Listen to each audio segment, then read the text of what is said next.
Feliz y bendecido día, aprendiendo un curso de milagros. El secreto de la verdadera oración es olvidarte de las cosas que crees necesitar. Pedir algo específico es igual que ver el pecado primero y luego perdonarlo.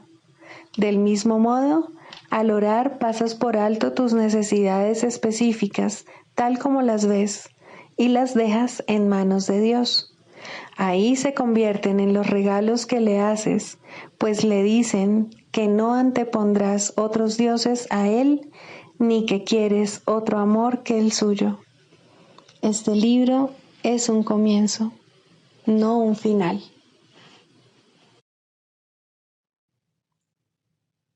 Del prefacio, que postula, párrafo 3. Del conocimiento y de la percepción surgen dos sistemas de pensamiento distintos que se oponen entre sí en todo. En el ámbito del conocimiento no existe ningún pensamiento aparte de Dios, porque Dios y su creación comparten una sola voluntad. El mundo de la percepción, por otra parte, se basa en la creencia en opuestos, en voluntades separadas y en el perpetuo conflicto que existe entre ellas y Dios. Lo que la percepción ve y oye parece real porque sólo admite en la conciencia aquello que concuerda con los deseos del perceptor.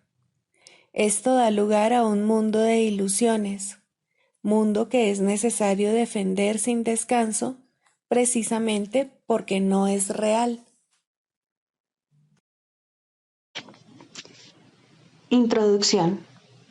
Este es un curso de milagros, es un curso obligatorio. Solo el momento en que decides tomarlo es voluntario. Tener libre albedrío no quiere decir que tú mismo puedas establecer el plan de estudios. Significa únicamente que puedes elegir lo que quieres aprender en cualquier momento dado.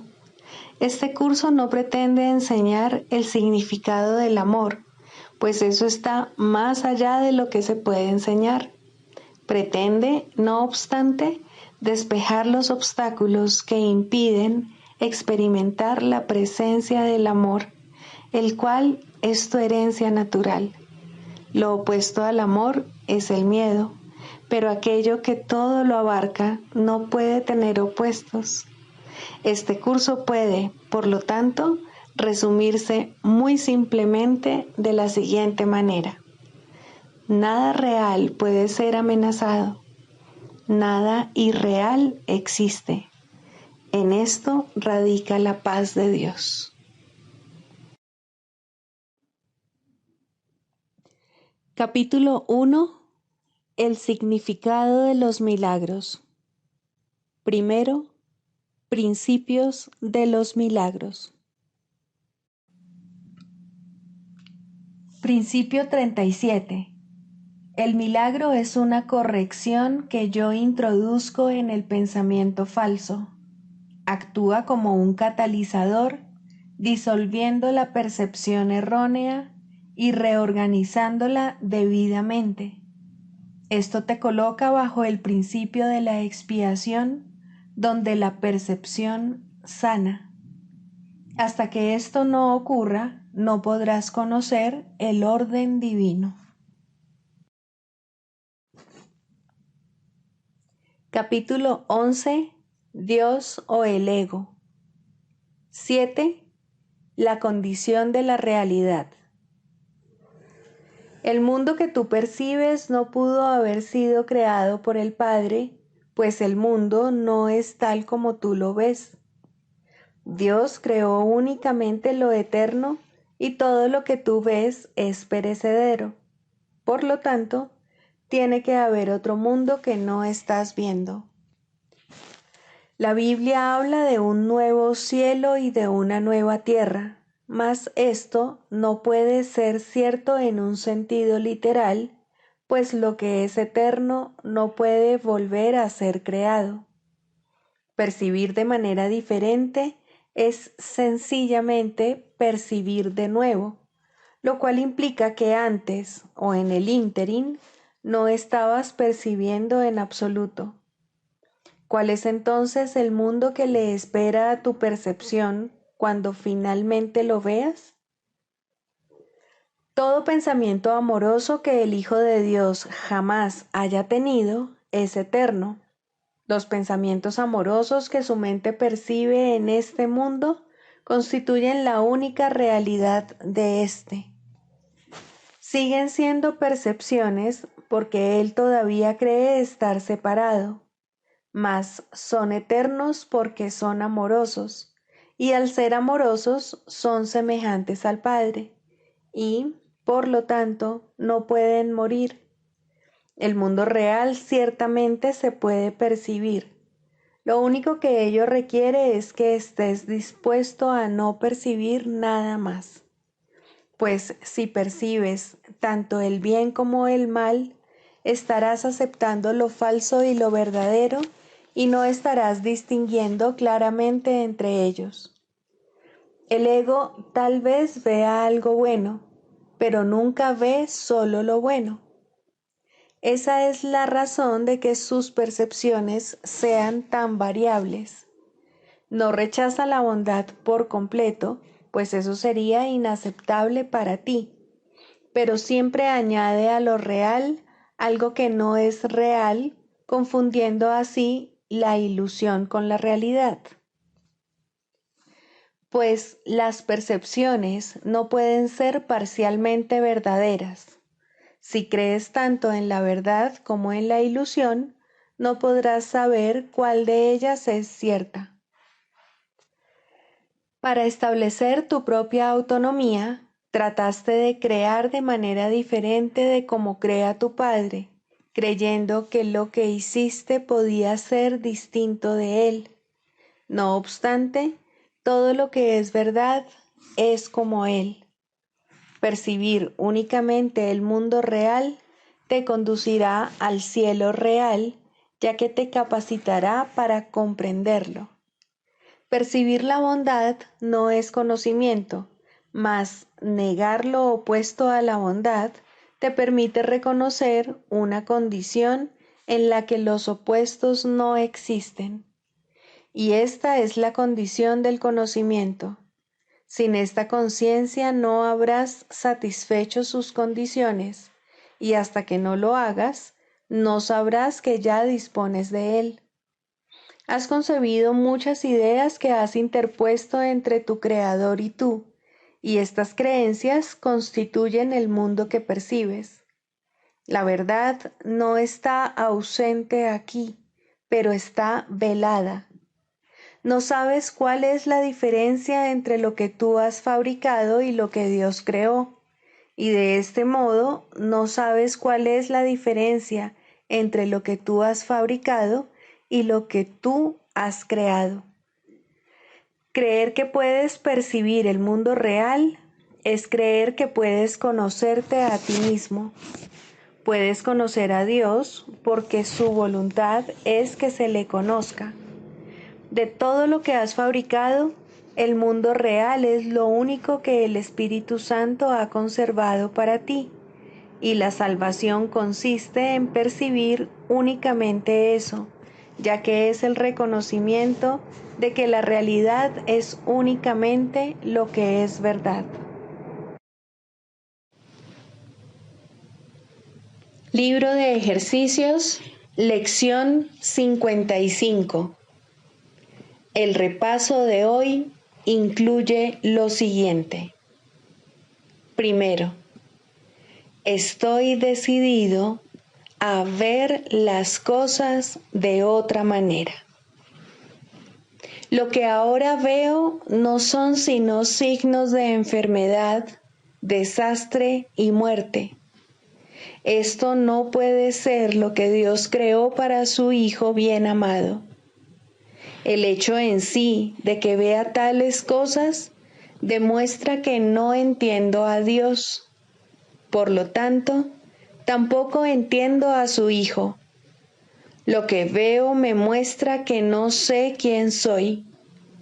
Estoy decidido a ver los testigos de la verdad en mí, en vez de aquellos que me muestran una ilusión de mí mismo.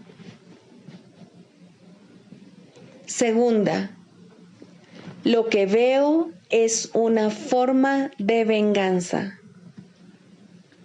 El mundo que veo no es en modo alguno la representación de pensamientos amorosos.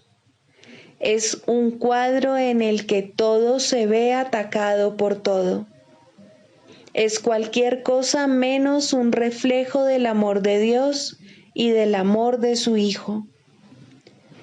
Son mis propios pensamientos de ataque los que dan lugar a este cuadro.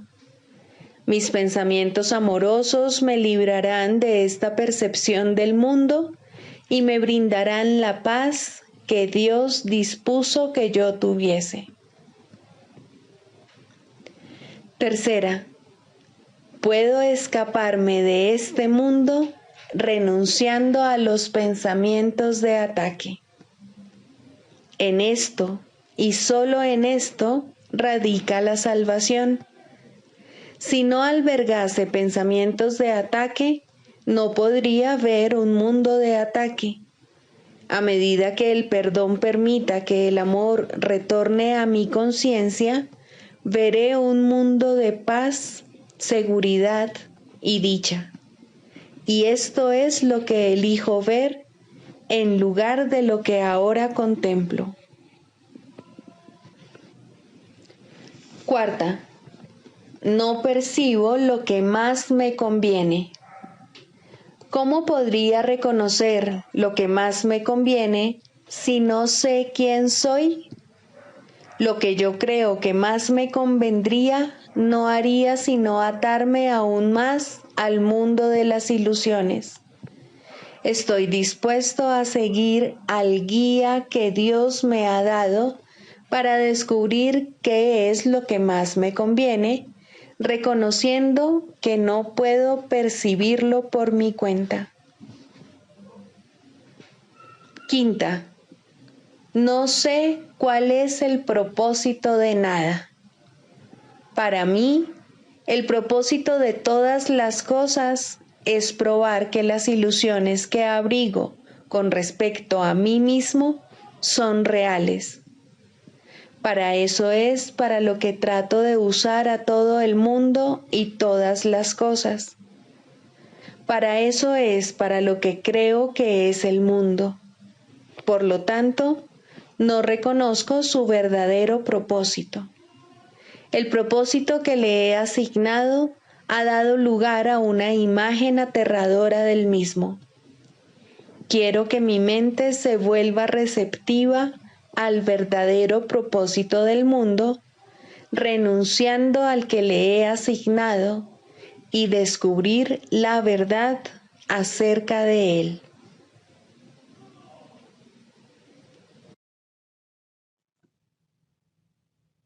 Del Manual para el Maestro, pregunta 4. ¿Cuáles son las características de los maestros de Dios? 4. Mansedumbre. Para los maestros de Dios, el daño es algo imposible. No pueden infligirlo ni sufrirlo. El daño es el resultado de juzgar. Es el acto deshonesto que sigue a un pensamiento deshonesto. Es un veredicto de culpabilidad contra un hermano y por ende contra uno mismo. Representa el fin de la paz y la negación del aprendizaje. Demuestra la ausencia del plan de aprendizaje de Dios y el hecho de haber sido sustituido por la demencia. Todo maestro de Dios tiene que aprender, y bastante pronto en su proceso de formación, que hacer daño borra completamente su función de su conciencia. Hacer daño le confundirá y le hará abrigar sospechas y sentir ira y temor. Hará que le resulte imposible aprender las lecciones del Espíritu Santo. Tampoco podrá oír al Maestro de Dios, quien solo puede ser oído por aquellos que se dan cuenta de que hacer daño, de hecho, no lleva a ninguna parte y de que nada provechoso puede proceder de ello. Los maestros de Dios, por lo tanto, son completamente mansos. Necesitan la fuerza de la mansedumbre, pues gracias a ella, la función de la salvación se vuelve fácil. Para los que hacen daño, llevar a cabo dicha función es imposible. Pero para quienes el daño no tiene significado, la función de la salvación es sencillamente algo natural. ¿Qué otra elección, sino esta, tiene sentido para el que está en su sano juicio? ¿Quién, de percibir un camino que conduce al cielo, elegiría el infierno? ¿Y quién elegiría la debilidad que irremediablemente resulta de hacer daño cuando puede elegir la fuerza infalible, todo abarcante e ilimitada de la mansedumbre? El poder de los maestros de Dios radica en su mansedumbre, pues han entendido que los pensamientos de maldad no emanan del Hijo de Dios ni de su Creador. Por lo tanto, unen sus pensamientos a aquel que es su fuente, y así su voluntad, que siempre fue la de Dios, queda libre para ser como es.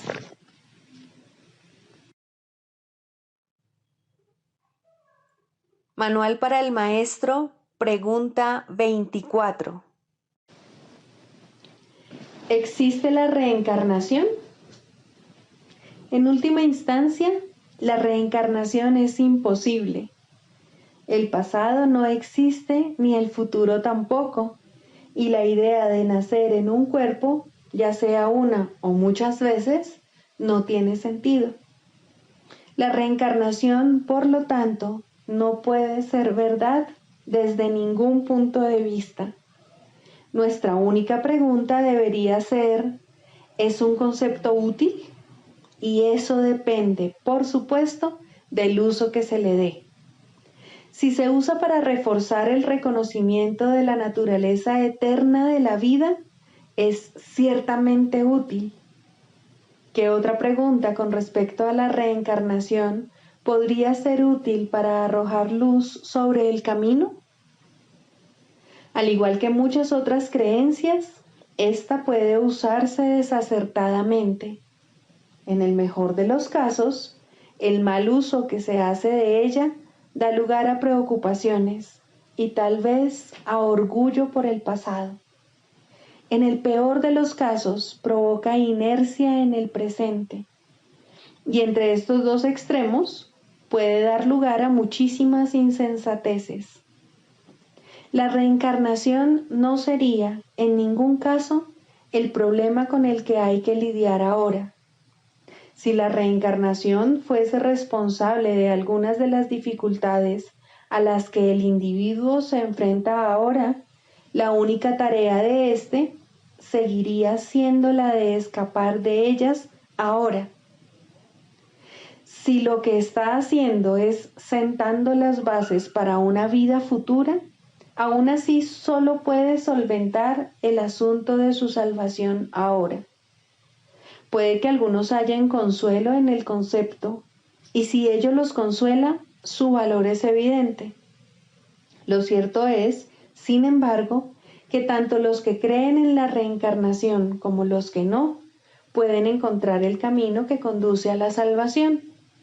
Por lo tanto, no puede considerarse que sea una idea esencial en el programa de estudios.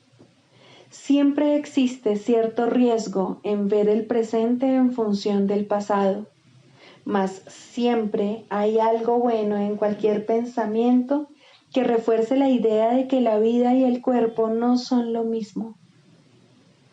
Para nuestros propósitos, no sería útil adoptar una postura definitiva al respecto.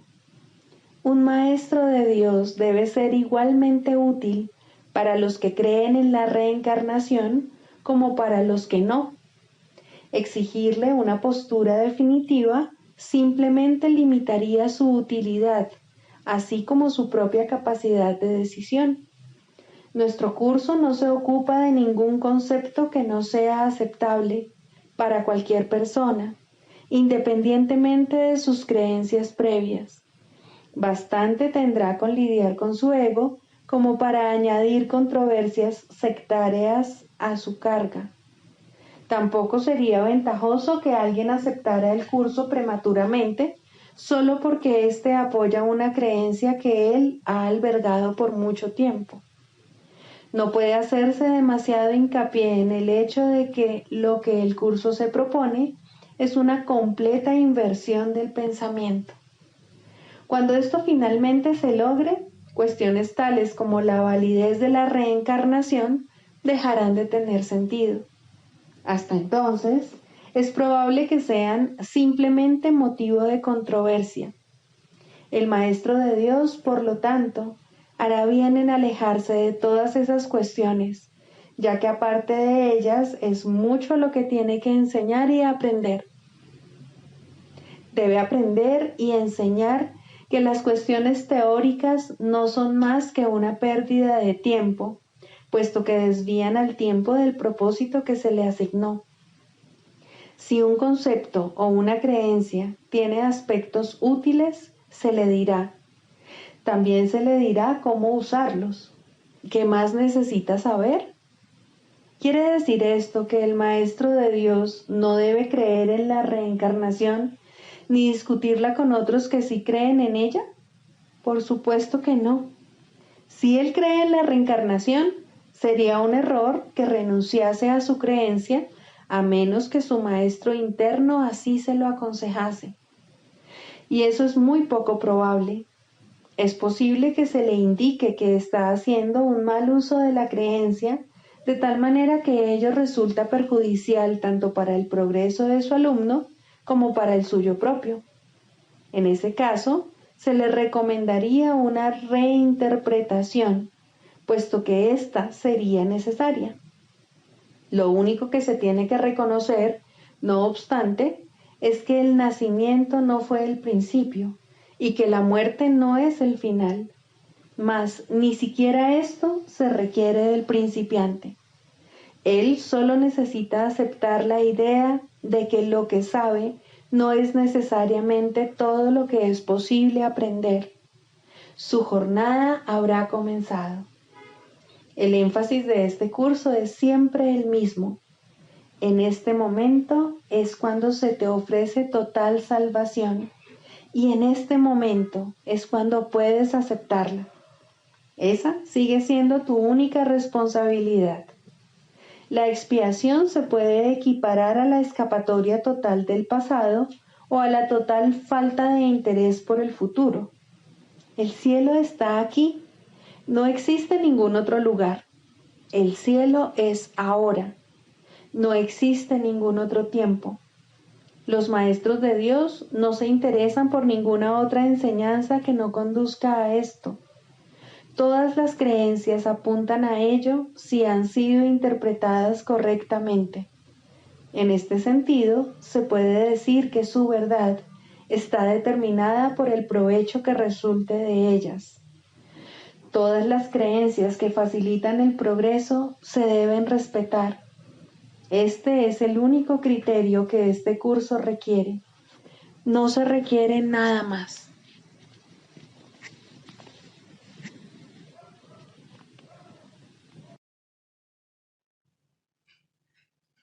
Clarificación de términos. Jesús, Cristo.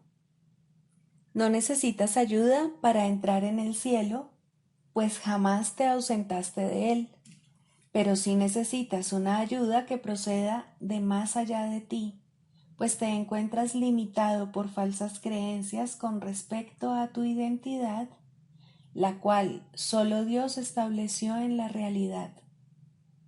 Los ayudantes que se te proveen varían de forma, aunque ante el altar son uno solo. Más allá de cada uno de ellos se encuentra un pensamiento de Dios, y esto jamás ha de cambiar. Pero sus nombres difieren por un tiempo, puesto que el tiempo necesita símbolos, siendo de por sí irreal. Sus nombres son legión, pero no nos extenderemos más allá de los nombres que el curso en sí plantea. Dios no provee ayuda, pues no sabe de necesidades. Sin embargo, Él crea todos los ayudantes que su Hijo pueda necesitar, mientras éste siga creyendo que sus fantasías son reales. Dale gracias a Dios por ellos, pues son quienes te conducirán de regreso a tu hogar. El nombre de Jesús es el nombre de uno que, siendo hombre, vio la faz de Cristo en todos sus hermanos y recordó a Dios. Al identificarse con Cristo, dejó de ser un hombre y se volvió uno con Dios. El hombre era una ilusión, pues parecía ser un ser separado que caminaba por su cuenta dentro de un cuerpo que aparentemente mantenía a su ser separado de su ser, como hacen todas las ilusiones. Pero, ¿quién puede salvar a menos que, al ver las ilusiones, las identifique como lo que son? Jesús sigue siendo un Salvador porque vio lo falso y no lo aceptó como la verdad. Cristo necesitó su forma para poder presentarse ante los hombres y salvarlos de sus ilusiones.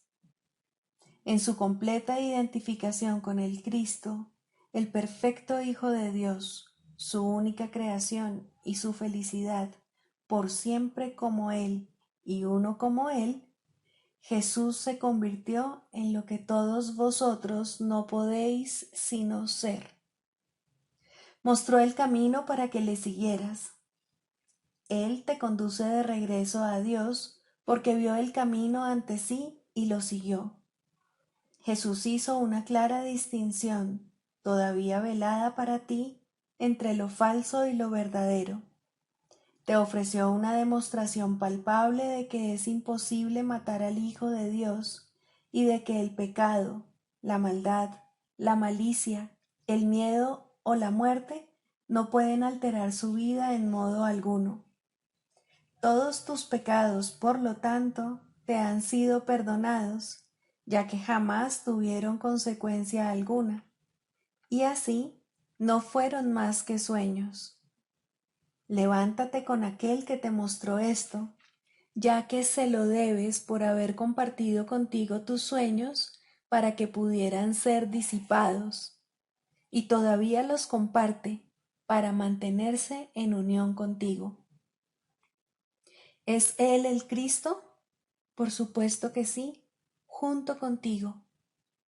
Su vida en la tierra no fue lo suficientemente larga como para poder enseñar la poderosa lección que aprendió por todos vosotros, mas Él permanecerá contigo para conducirte desde el infierno que tú hiciste hasta Dios. Y cuando unas tu voluntad a la suya, verás a través de su visión, pues los ojos de Cristo se comparten. Caminar con Él es algo tan natural como caminar con un hermano al que conoces desde que naciste, pues eso es en verdad lo que Él es. Se han hecho amargos ídolos de aquel que solo quiere ser un hermano para el mundo. Perdónale tus fantasías y comprende lo mucho que amarías a un hermano así, pues Él por fin le brindará descanso a tu mente y la llevará contigo ante tu Dios. ¿Es Él el único ayudante de Dios? Por supuesto que no, pues Cristo adoptará muchas formas con diferentes nombres hasta que se reconozca la unicidad de todas ellas. Mas para ti, Jesús es el portador del único mensaje de Cristo acerca del amor de Dios. No tienes necesidad de ningún otro. Es posible leer sus palabras y beneficiarse de ellas sin aceptarle en tu vida, mas Él te ayudaría todavía más si compartieses con Él tus penas y alegrías y renunciases a ambas para hallar la paz de Dios. Con todo, lo que Él quiere que aprendas más que nada sigue siendo la lección que vino a enseñar la cual reza así: La muerte no existe porque el Hijo de Dios es como su Padre. No puedes hacer nada que pueda alterar el amor eterno. Olvida tus sueños de pecado y de culpabilidad, y en su lugar, ven conmigo a compartir la resurrección del Hijo de Dios, y trae contigo todos aquellos que Él te ha enviado para que cuides de ellos como yo cuido de ti.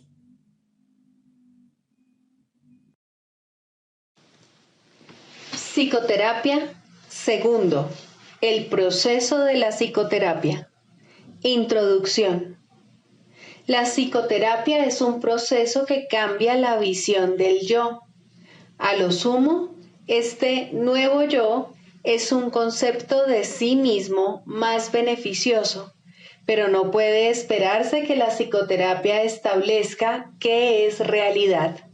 Esa no es su función. Si logra abrirle paso a la realidad, ha alcanzado su máximo éxito. Toda su función, al final, consiste en ayudar al paciente a manejar un error fundamental: la creencia de que la ira le ofrece algo que en realidad desea y de que al justificar el ataque se está protegiendo a sí mismo. En la medida en que llegue a darse cuenta de que esto es un error, en esa misma medida se ha salvado realmente. Los pacientes no entran en una relación terapéutica con este objetivo en mente.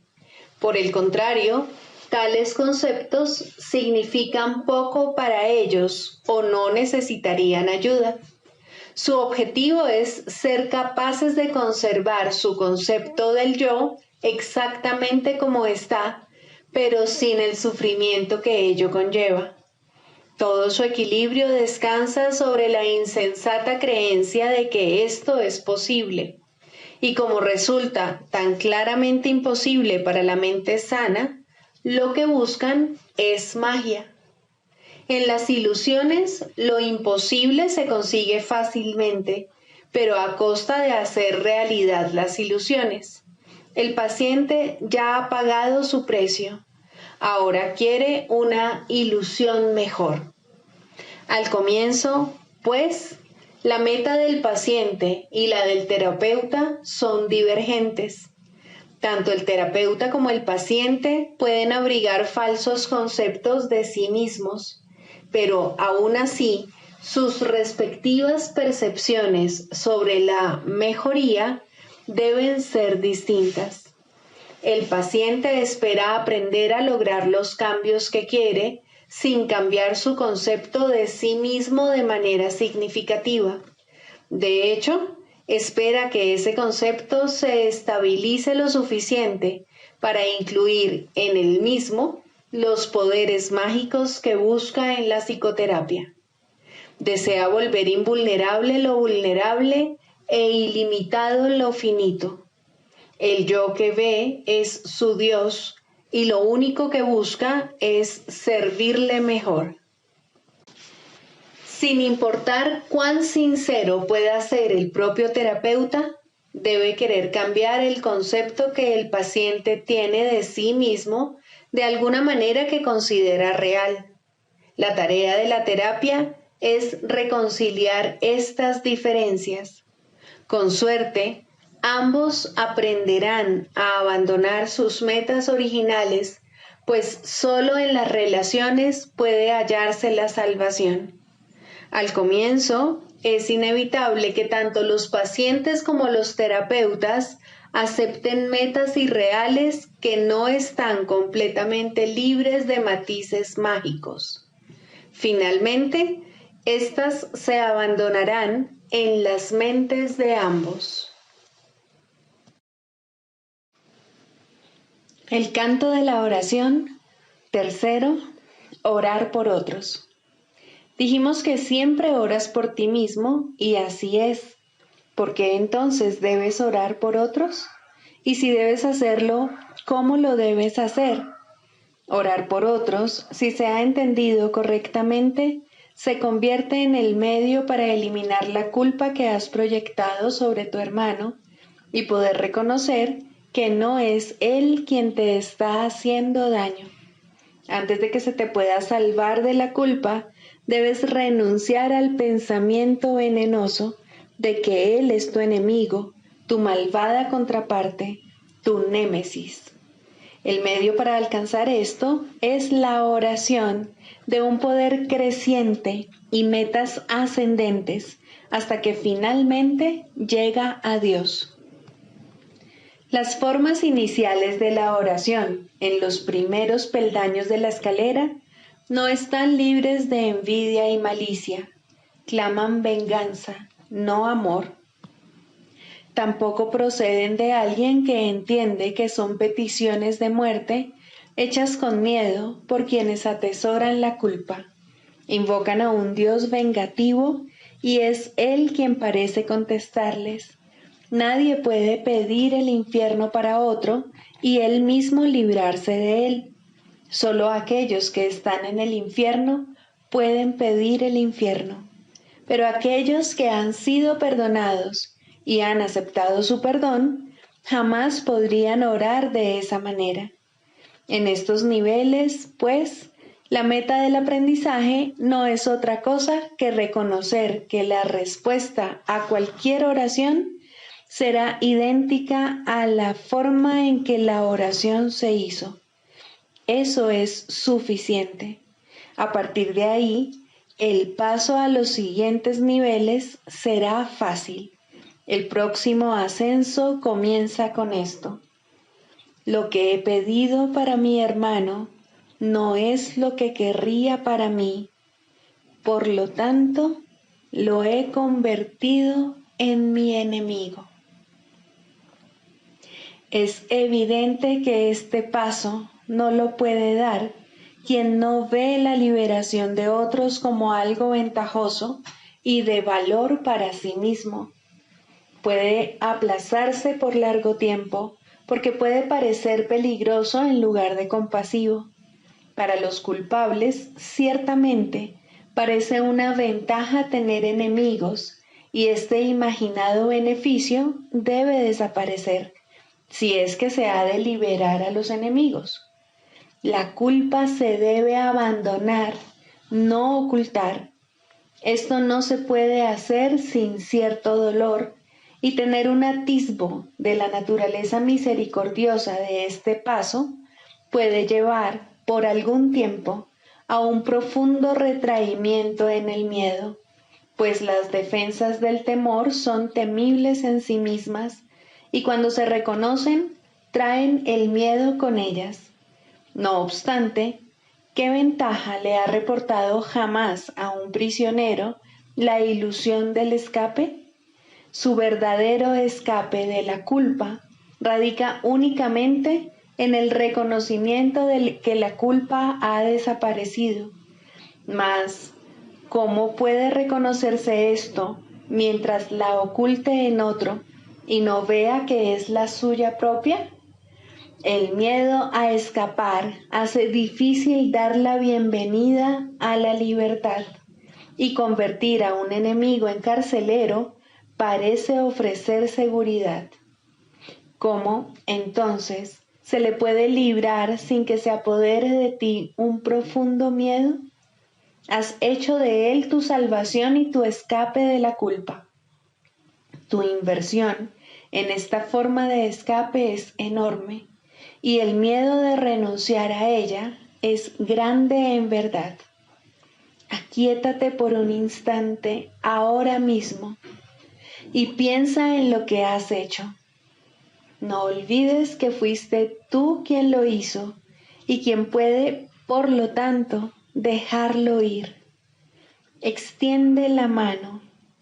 Este enemigo ha venido a bendecirte. Acepta su bendición y siente tu corazón elevarse y tu miedo desaparecer. No te aferres al miedo ni a él. Él es un hijo de Dios al igual que tú. No es un carcelero, sino un mensajero de Cristo.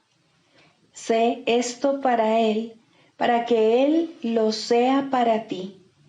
No es fácil darse cuenta de que orar para pedir cosas, posición social, amor humano, regalos externos de la clase que sean, siempre se hace para establecer carceleros y ocultarse de la culpa.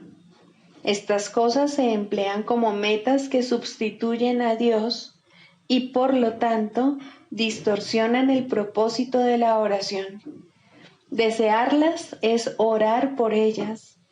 Uno no necesita pedir explícitamente. La meta de alcanzar a Dios se pierde de vista cuando se va en pos de metas menores de la clase que sean, y la oración se convierte en una petición de enemigos. Incluso en esto se puede ver claramente el poder de la oración. Nadie que desee un enemigo dejará de encontrarlo, mas con igual seguridad perderá de vista la única meta real que se le ofrece. Piensa en el costo que ello supone y compréndelo bien. Todas las demás metas son a costa de Dios. Sigamos a Jesús haciendo del perdón algo tan natural como respirar y algo tan vital como el aire. Amén.